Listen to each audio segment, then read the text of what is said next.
Let's look at the next segment. In question 1.3, it simply asks, answer any 3 of the following questions in 25 to 30 words. Make sure that you pay attention to the marking scheme. As per the marking scheme, each question carries 2 marks. You will get 4 questions, out of which you are only supposed to answer 3. For every correct answer, you get 2 marks. Look at the first question. How does plastic waste enter the oceans? When I go back to the passage and pick up para 3, from the very beginning itself, it says that when people litter or when trash is not properly disposed of, things like plastic bags, bottles, straws, foam beverages, etc. get carried to the sea by winds and waterways. About 80% of ocean plastic originates on land. The rest comes from marine industries such as shipping and fishing. This much information is sufficient for me to answer my question. So, the most appropriate answer should be something like this. The plastic waste enters the ocean from many sources.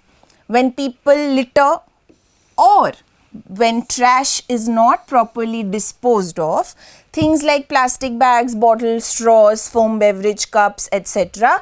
get carried into the sea by winds and waterways. Comes from marine industries such as shipping and fishing. This is exactly what we read in the paragraph. Without much change, we incorporate the same in the answer. Look at the next question. How is it true to say that plastic is everywhere in today's world? Go back to the passage, pay attention to para 5. The beginning itself is simple. In today's world, plastic is everywhere. It's found in shoes, clothing, household items, electronics and more. And now when I proceed with the paragraph further, the reason why it's found everywhere is also stated here.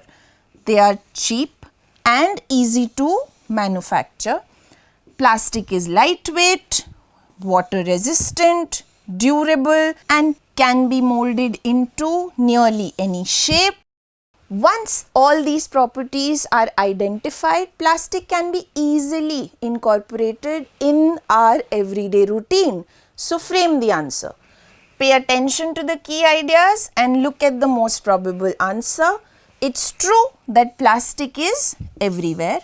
It's found in shoes, clothing, household items. The information we read in the paragraph. The oceans are becoming dumping ground for all plastic waste. Keeping in mind the previous information of the passage, we incorporate that in the answer and end it with, since it's cheap and easy to manufacture, it's used everywhere. We are literally drowning in plastic. Like the question asked, how is it true that it's found everywhere? Hope the information is clear enough. Let's proceed to the next question. In question number 3, it asks, which property of plastic makes it a problem pollutant? Remember, the problem pollutant term was also asked in one of the previous questions. Which paragraph? Para 6. In this paragraph, I have the term problem pollutant written at the very beginning itself. Some of the properties that make plastics great for consumer goods also make them a problem pollutant. Which are the properties that we are referring to? That the fact that unlike paper or wood, it doesn't biodegrade or break down naturally.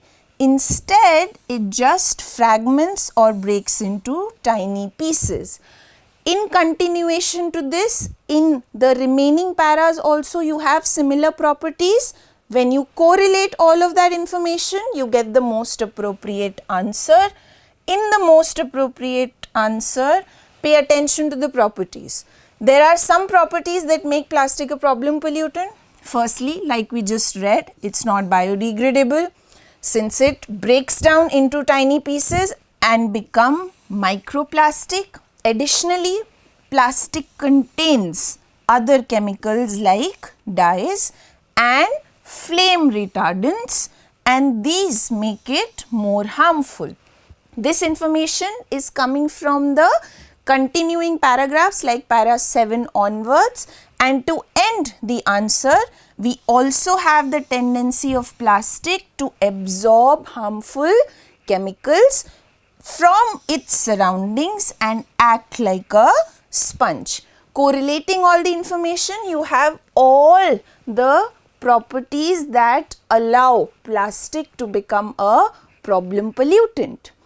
Let's proceed to the next question. In question 4, it asks, what has scientist Jambeck suggested for having cleaner and healthier oceans? In one of the preceding questions also, we were asked what the scientists are doing in order to tackle the problem of plastic. In para 13, you have Jambeck's clear indication as to what we should do in order to find the cure of this. Individual actions make a big difference. That's how she begins her response. Which are these individual actions?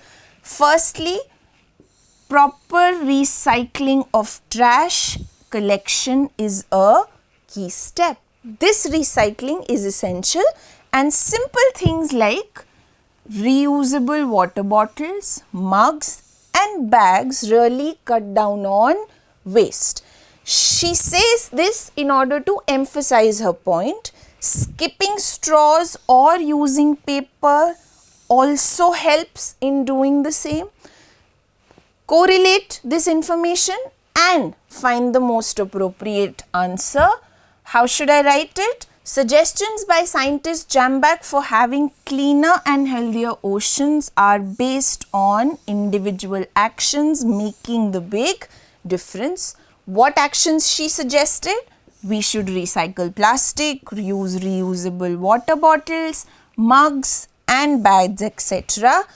She also emphasized on using paper straws instead of plastic straws.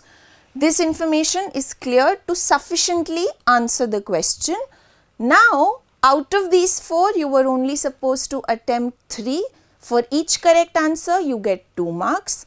This leaves us with just the final segment, which is the vocabulary section, which we'll look at in the next part.